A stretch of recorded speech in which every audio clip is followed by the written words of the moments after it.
pasikat na kanina Eclipse Dancers at Balelens Group. Yes, parang Julie, eto na, kumahabol ang ating ikatlong grupo. Sila daw ang grupong may total package. Magaling sa paghataw at may entertainment value pa. Oh, ano pangalan nila? Mula sa Calamba, Laguna, the original Egyptian, it's showtime! Magandang umaga sa madlang people at sa mga hurado. Kami ang the original Egyptian, ang pambato ng Calamba City, kung saan nagmula ang ating pambansang bayani. It's showtime!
Are you talking to me?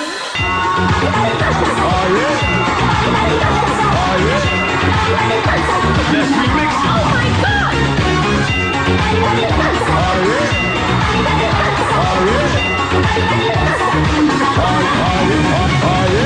So get ready.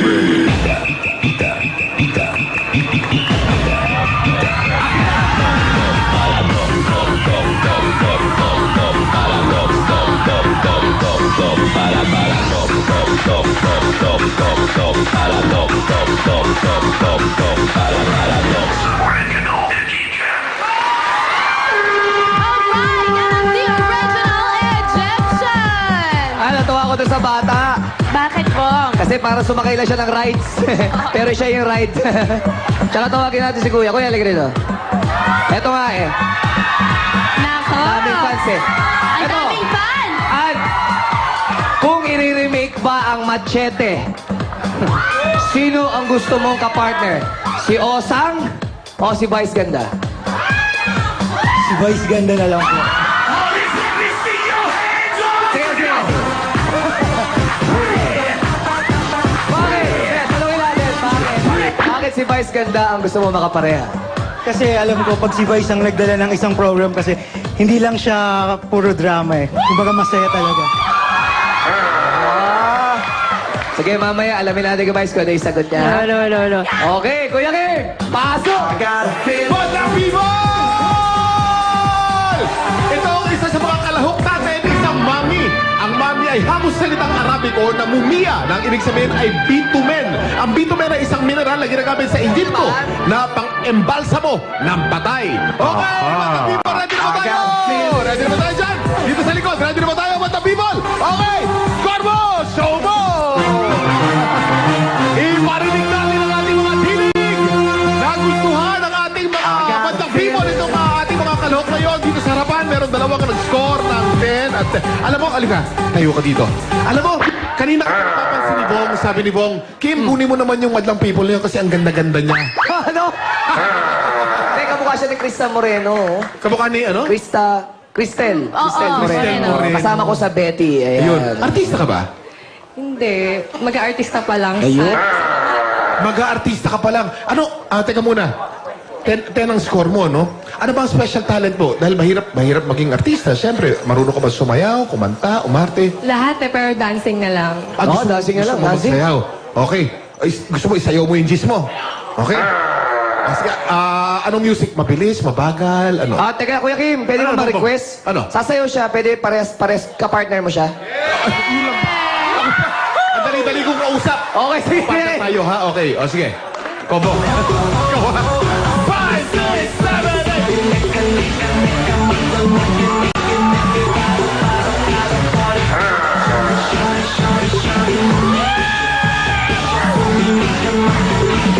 Back to you, Bong. Teka, ano sabi mo? Ano sabi mo? Kakanta si Bong. Bong, pinapakanta ka niya.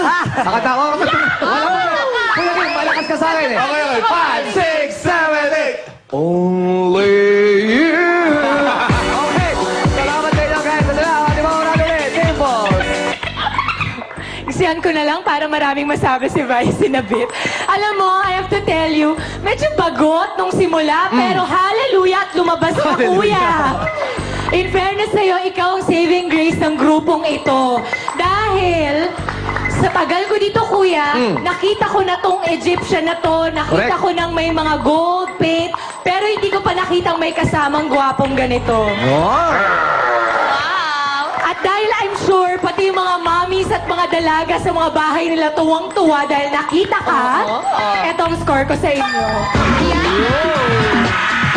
Punta tayo sa The Professor, Andrew E. Okay, the pressure's on me. Okay, number one, nung nakita ko yung grupo, nung nag-start sila, nagdalawang windmill sila, naalala ko nung araw na sumali ako nung 1988, sumali ako sa GGPM. Oh, yung, 19 ano? 19 ano? 1988. 19. Wala pa ako yun, wala pa. Alam mo ako, kuya. Sumali ako sa GGPM, yung Gaya-Gaya Putumaya. Ang pinerform ko, Bobby Brown. Tapos ang kalaban ko, body painting, yung ganyan. Ganyan, oo. Natalo ako ng 3 points.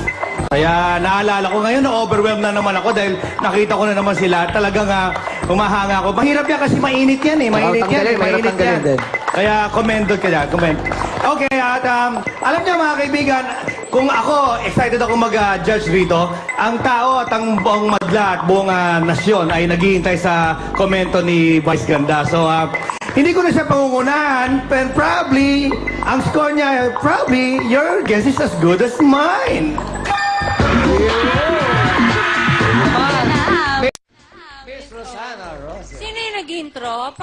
Pakitayo nung nag-intro. Ito, kuya, anong pangalan mo Ano muna? yung sabi? Ray po. Ray, Ray daw si Ray. Sabi mo, taga roon si Rizal, di ba? Alam ko yung bahay niyo doon, napuntahan ko eh. Sino nga yung tatay ni Rizal? Yan, sino tatay ni Rizal Ray? Francisco Mercado. Ang nanay niya? Francisca. Hindi, Chodora Alonso. Eh, bakit naging Jose Protasio Rizal? Sagutin mo nga. Patay. Murahin mo yung teacher mo, ha? Ako, minura ko teacher ko nung hindi niya sinagot sa akin yan. Oo. Oo, walang yan yung mga teacher na yan. Hindi sinasabi yung totoo sa atin, eh. Ikaw, taga-roon ka, hindi mo alam.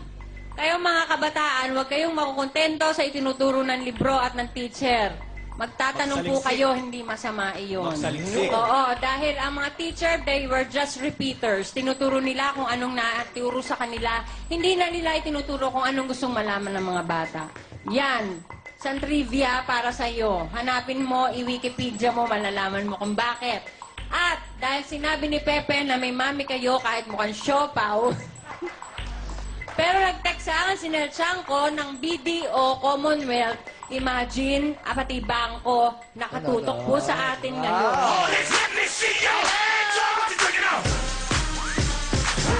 At dahil sa pinalabas niyong, Papa, tama naman yung sagot niya eh. Kahit i-remake, hindi ko gagawin. Lola na ako eh. Si Vice ganda na lang. Ba't pa ako maguhubad, di ba? So, mag-uubad si Vice. Oo, yan gagawin niya kahit libre. Ako hindi. Hindi niyo na ako kayang bayaran ngayon. Pero, magiging generous ako sa score ko ngayon dahil masaya ako ngayong araw na to. At ngayon ako nakakita ng ganyang kagwapong, Kung siya sumali sa Gaya-Gaya Putumaya, nag-she's got the look po ako. At natalo din ako ng isang pagkapangit-pangit na babae. Dito ako gagante. Eto. Okay, ito na. Ang inaantay na sagot ni Vice Ganda. De, bago ang lahat, Okay. Bago ang lahat, gusto ko magpasalamat sa lahat ng mga naging guro ko nung unang-unang beses pa lang ako nag-aral hanggang sa natapos ako kasi napakahuhusay ng mga naging guro ko. At gusto ko lang sabihin na ang mga guro mga tao rin naman nagkakamali rin yan, di ba? At kaya wag nating lahatin. Meron sigurong may mga gurong nagkamali pero napakarami rin namang gurong mahuhusay lalo na sa Pilipinas. Correct. Alam mo, kasi minsan ang mga teachers, Yeah, nagiging love natin mga parang teachers. nanay na rin eh. Kaya Oo. love na love natin ang mga teachers. Oo, lahat kahit mga artista naman hindi naman lahat ng artista napakahusay. Oo. Hindi naman lahat ng mga politiko napakahusay. Oo. Ganon din naman ang guro, meron ding mga guro ding hindi, pero napakarami rin naman talagang mahusay. At ang laki na naibahagi niya sa mga buhay natin. Okay, so dito na tayo sa mga kalalakihan na ito. Katulad ng sinabi ni Dimples, nung una, parang wala akong nakitang espesyal, di ba? Kasi ang dami na namin nakitang ganyan. Lalong-lalo na unang-una kong nakita yung mukha nung nag-intro. Sabi ko, naku, pangatlong grupo na ito, nawalan ako ng pag-asa. Baka huli na ito. Pero nung lumabas itong isa, Ano pangalan mo, kuya? Ano pangalan mo? Anong pangalan mo? Carlo. Carlo? Carlo. okay lang din naman nung dumating. Parang wala. Parang Ha? ano lang Parang sa'yo? wala. Kasi nakakita na ako ng nakakita na ako rito ng napakaraming gwapong lalaki. Kaya nung nakita ko siya, ay, isa lang sa mga Brad. Oo. Ano, ordinary lang to, Brad? Ordinary lang. ordinaryo lang, pero nakakita na ako ng ganyan kagwapo eh. Pero ikaw lang ang nagpatibok ng puso ko ng ganyan.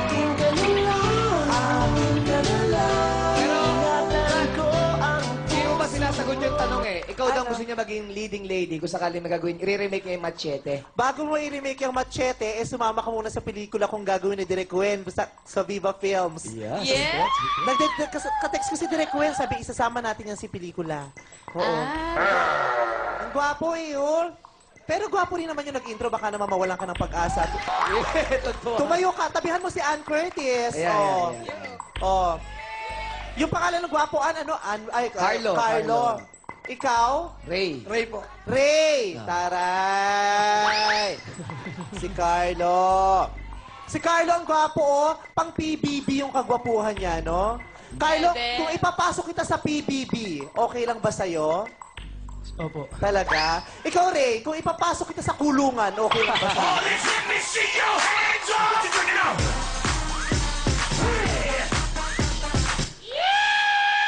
Gwapo ni Carlo, eh. Alam mo na bang lalaki mahilig sa rubber shoes? Carlo, gusto mo ibili kita ng rubber shoes? Opo, sige, basta ikaw, Vice. Oo, tamo. Kaya yung rubber shoes mo ngayon, itapon mo na ng malayo, ibibili kita ng bago, ha? Ikaw, Ray, gusto mo rin ng rubber shoes? Pwede po. O, hanapin mo yung itatapon ni Carlo, yun ang sa'yo.